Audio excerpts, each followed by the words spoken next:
Halo kawan semua, jumpa lagi nih sama saya. Haha, jangan bosen ya sama saya. Soalnya kali ini saya mau cerita seru nih. Kalian mau tahu kan? Ini tuh soal keponakan saya yang berani banget, udah mulai keluar masuk ke kamar saya. Gimana menurut lo semua? Jahil banget kan ponakan saya ini? Mau saya omelin, tapi takutnya suami saya tersinggung. Soalnya ponakan saya tuh anak tunggal dari kakaknya suami saya. Katanya sih dulu kakaknya banyak jasa untuk suami saya. Makanya suami itu nggak pernah marah sama ponakan saya. Mau dia ngapain juga, suami cuma diam aja nggak ngerespon.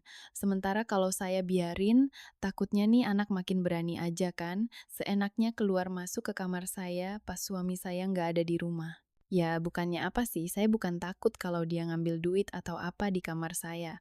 Bukan takut dia nyolong perhiasan juga lah. Ponakan saya kan cowok dan dia juga anaknya orang kaya, jadi nggak mungkin lah dia kayak gitu. Karena duitnya juga udah banyak. Lagian di kamar saya juga nggak ada apa-apanya. Nggak ada brankas, celengan, atau kotak perhiasan mewah. Iya kan? Cuma ya gitu deh. Saya kan risih aja kalau tiba-tiba dia main masuk aja. Nggak lihat dulu saya lagi ngapain di dalam. Pernah satu sore saya baru aja selesai mandi keramas. Dia main nyelonong masuk aja. Padahal saya belum sempat ganti pakaian. Ya, namanya juga baru mandi. Untungnya saya masih handukan tuh. Kalau enggak kan bisa berabe. Ya, saya nggak nuduh ponakan saya macem-macem sih, tapi pasti risih dan malulah saya kalau pas mau ganti pakaian dan lepas handuk tapi tiba-tiba ponakan saya lihat semuanya. Iya kan? Ya udah, waktu itu saya agak kesel dan jutek sih nugur dia. Kata saya, "Duh, kamu tuh bikin tante kaget aja sih. Kalau mau masuk, ketuk pintu dulu napa?" Tapi ya anak itu emang susah ditebak. Cuma cengar-cengir sambil ngejawab santai banget kayak nggak salah. Iya tante, maaf maaf. Saya cuma mau pinjam kas-kasan tante. Mana saya tahu kalau ada tante, kirain tante masih di kamar mandi. Nah gitu deh, ada aja alasannya ponakan saya untuk ngebela diri. Padahal udah jelas-jelas dia tuh tahu kalau ada saya di kamar. Ya, sebelum lanjut kayak gimana kisah ini, saya mau ngucapin salam dan terima kasih dulu ya untuk kawan semua yang selalu setia menyimak cerpen kisah hidup yang ada di channel Bukan Fiksi ini. Ya, saya sadar sih pasti nggak semua kalian senang dan puas dengan cerita-ceritanya, tapi sekali lagi, anggap saja cerita yang ada di channel ini sekedar hiburan di masa luang. Ambil hikmah positifnya, dan jangan ditirulah kalau ada yang nggak baik. Ya daripada kita nonton berita nggak jelas kan mana gaji DPR makin tinggi dan rakyat makin susah. Mending saya temenin deh kalian di sini ya kawan. Hehe. Oke deh, sekarang kita lanjut ya cerita saya. Begini nih kisah selengkapnya. Sebut saja nama saya Lisa, usia 32, dan sudah 8 tahun berumah tangga sama suami saya Ridwan yang berusia 44 tahun. Saya sama suami memang menikah dengan beda usia yang lumayan jauh, hampir 12 tahunan lah jarak usia kami. Ya namanya jodoh juga kan, hehehe.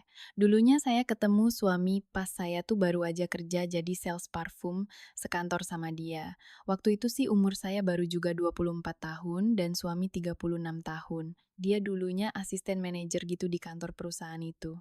Suami saya emang telat nikah soalnya orangnya emang pemalu banget kalau sama cewek makanya susah dapat jodoh. Tapi pas ketemu saya, katanya dia jadi punya keberanian langsung nembak saya dan ngajak langsung nikah saja. Benar kata orang sih, jodoh, rezeki, dan maut itu hanya Tuhan yang tahu. Walau kami beda usia, tapi cinta kami tulus. Pas kami nikah pun, semua keluarga kami setuju, tak ada aral melintang deh. Pokoknya semua lancar dan sangat bahagia. Mas Tio dan Mbak Ratih, kakaknya suami saya, juga pada datang tuh pas acara nikahan kami 8 tahun yang lalu. Saya ingat benar waktu itu mereka juga bawa anak laki mereka, Riko, yang saat itu paling juga baru usia 12-an, baru lulus SD. Anak itu emang dimanja minta ampun sama Mas Tio dan Mbak Ratih, papa, dan mamanya, soalnya anak semata wayang. Kata Mbak Ratih, dapat satu anak aja udah bersyukur banget soalnya nunggunya sampai 10 tahun pernikahan. Semoga Lisa sama Ridwan bisa langsung tokcer ya punya momongan. Jangan kayak Mbak sama Masmu, lama banget nunggunya, kata Mbak Rati saat itu. Saya nyengir aja waktu itu, nggak nyangka. Kalau bertahun kemudian saya sama suami juga bakalan lama untuk bisa punya anak. Satu lagi nih, bener juga kata orang kalau kita sudah nikah tuh ada aja rezeki yang tak terduga. Jadi nggak usah risau dan galau deh. Setelah kami nikah, kerjaan suami saya makin melonjak karirnya, walau saya sendiri disuruh berhenti kerja setelah nikah. Maksud suami sih biar saya fokus ngurus rumah dan jadi istri juga ibu yang baik kelak untuk anak-anak kami. Secara ekonomi, kehidupan saya sama suami lumayan lah. Suami udah jadi manajer operasional di perusahaan, kami udah bisa beli rumah, punya sepeda motor dan mobil, juga bisa membayar seorang pembantu rumah tangga. Saya sendiri untuk kegiatan biar nggak bosan, bikin usaha kecil jualan hijab online sama kadang ya bikin jajan-jajan gitu deh. Soalnya beneran sampai 8 tahun nikah kami belum juga bisa punya anak, jadi ingat ceritanya Mbak Rati deh saya. Nah, kisah saya mulai terjadi dan bikin baper ketika Riko, anak tunggal Mas Tio, dan Mbak Rati mulai masuk kuliah. Kebetulan dia tuh keterima di universitas negeri yang ada di kota kami. Sementara saat bersamaan, orang tuanya pindah. Mas Tio dapat promosi jabatan, tapi dinasnya dimutasi ke luar daerah. Mbak Ratih sebagai istri harus ikut dampingi. Makanya sejak saat itu Riko tinggal bersama saya dan suami saya di rumah kami, biar bisa tetap kuliah di kota ini saja. Awalnya sih semua biasa aja, saya juga senang banget waktu Mas Tio dan Mbak Ratih nitip Riko anak mereka ke kami. Apalagi kata suami saya, dulu waktu dia masih kuliah dan belum kerja juga Mas Tio dan Mbak Ratih yang nanggung semua. Makanya, kesempatan dititipin Riko ini dianggapnya sebagai balas jasalah pada kakak dan kakak iparnya itu. Selain itu, Mas Ridwan suami saya juga bilang, kalau ada Riko di rumah kan kamu nggak harus kesepian kalau aku kerja. Lagian kita kan belum punya anak, ya anggap saja si Riko anak kita sendiri ya sayang. Kata suami saya waktu itu. Pas itu emang sikap Riko nggak ada yang berubah sama saya dan suami saya.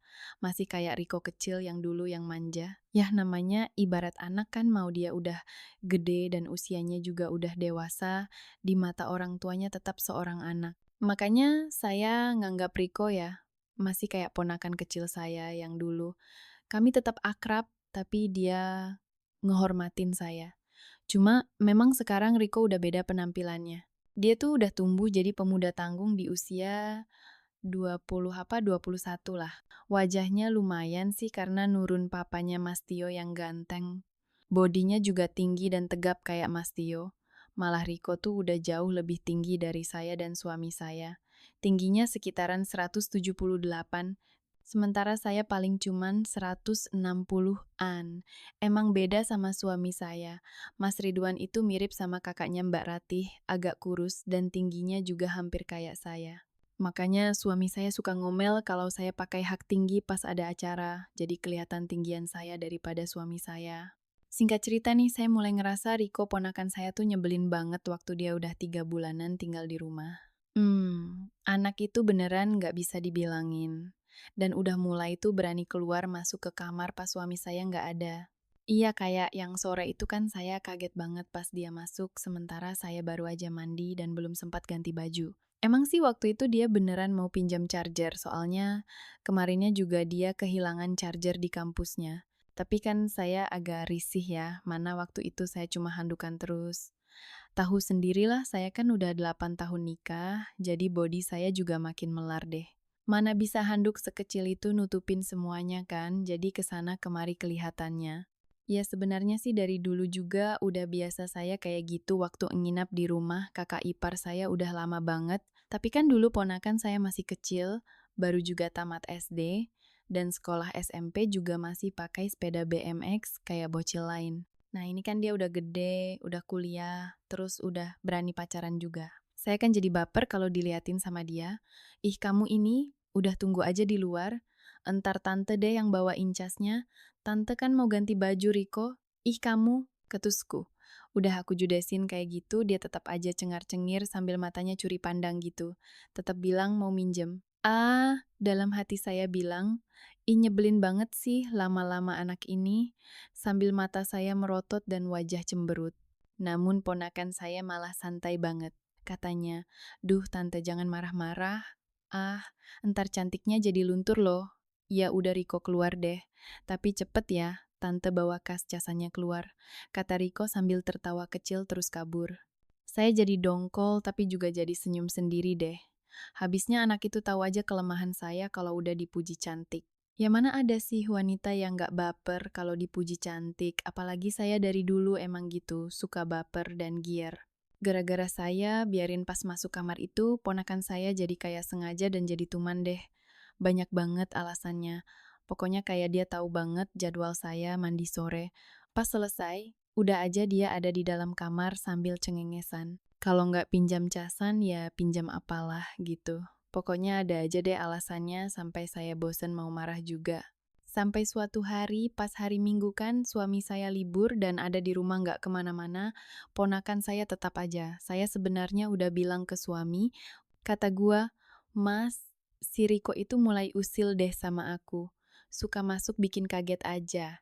Kamu apa nggak bisa nasehatin anaknya kakak kamu, Mas? Aku kan kesel lama-lama, kata gua ngeluh ke suami.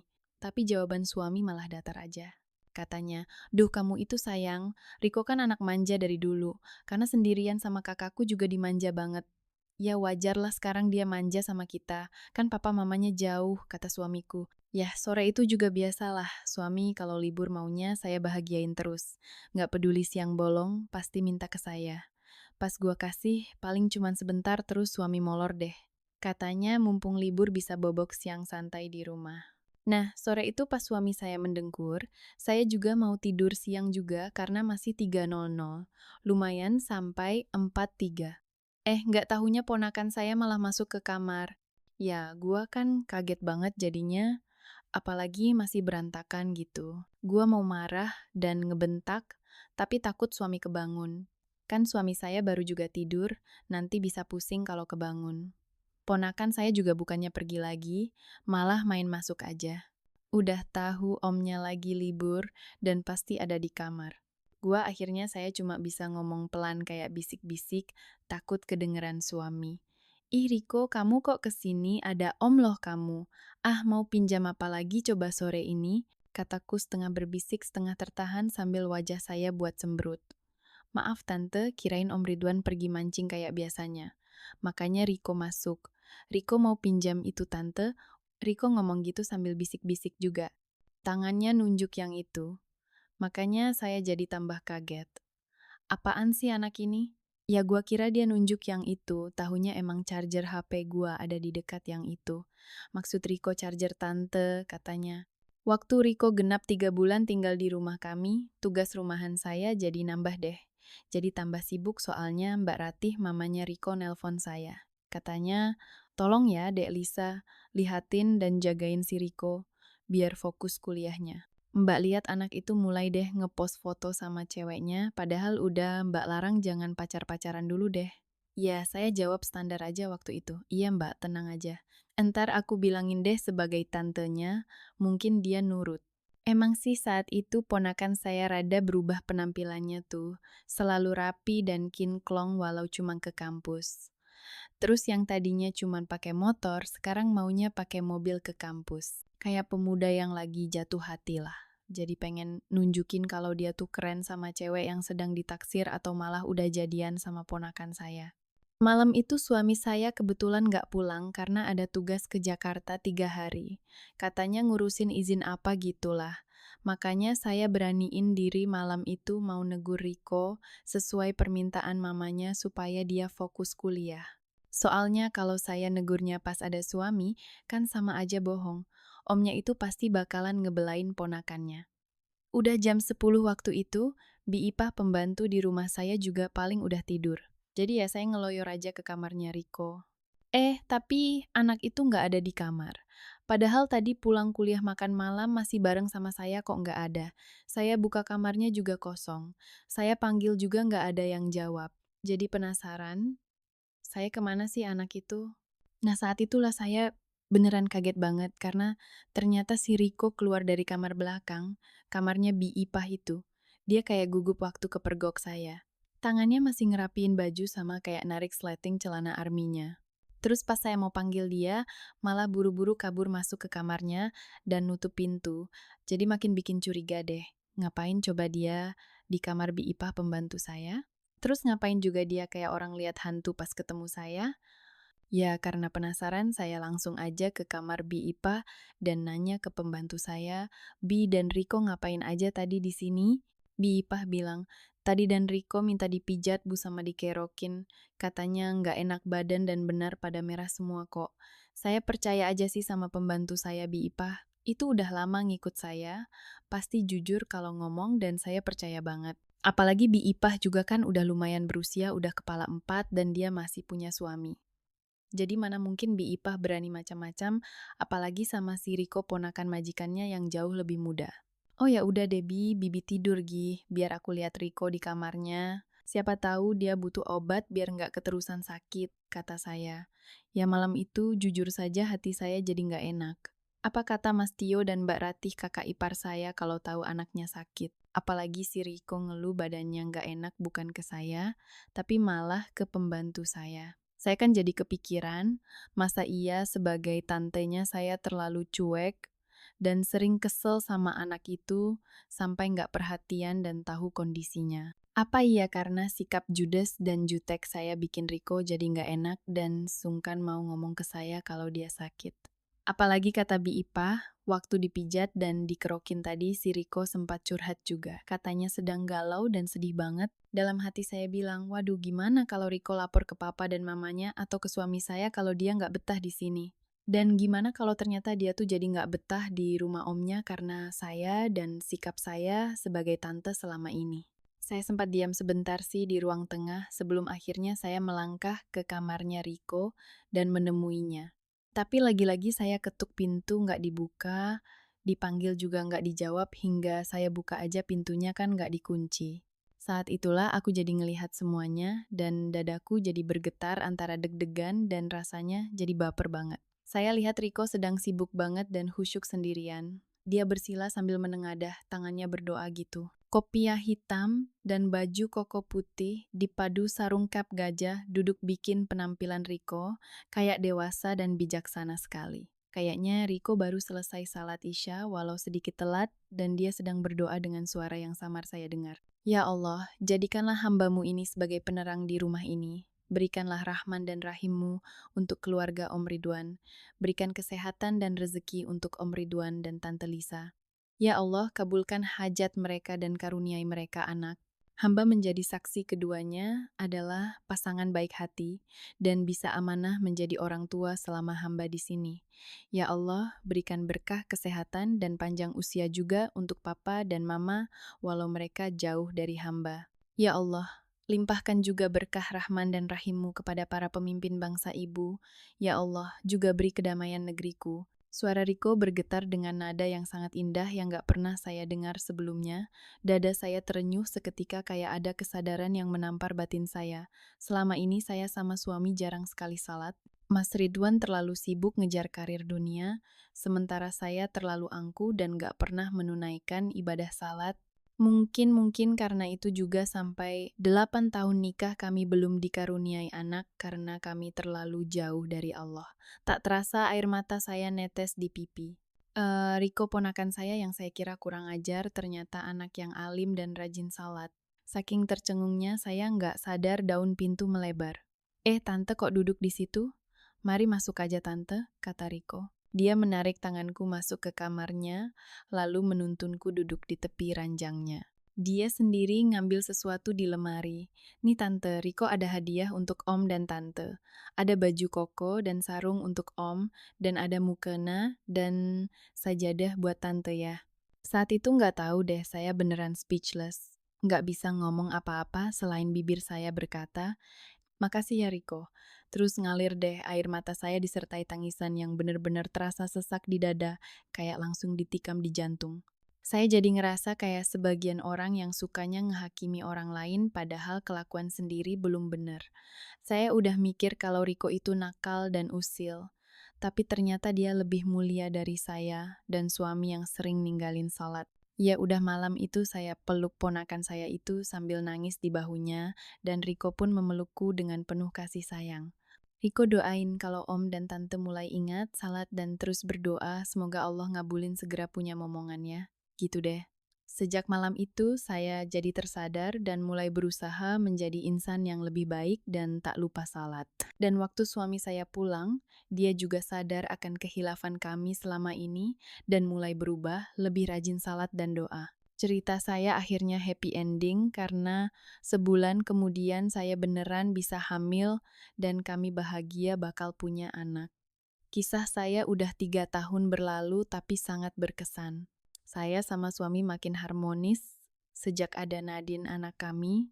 Mas Tio dan Barati juga bahagia karena Riko sudah lulus kuliah dengan nilai cum laude dan langsung diterima kerja. Kami juga gembira karena Riko bakal menikah dengan Desi kekasihnya yang sudah sejak kuliah berpacaran.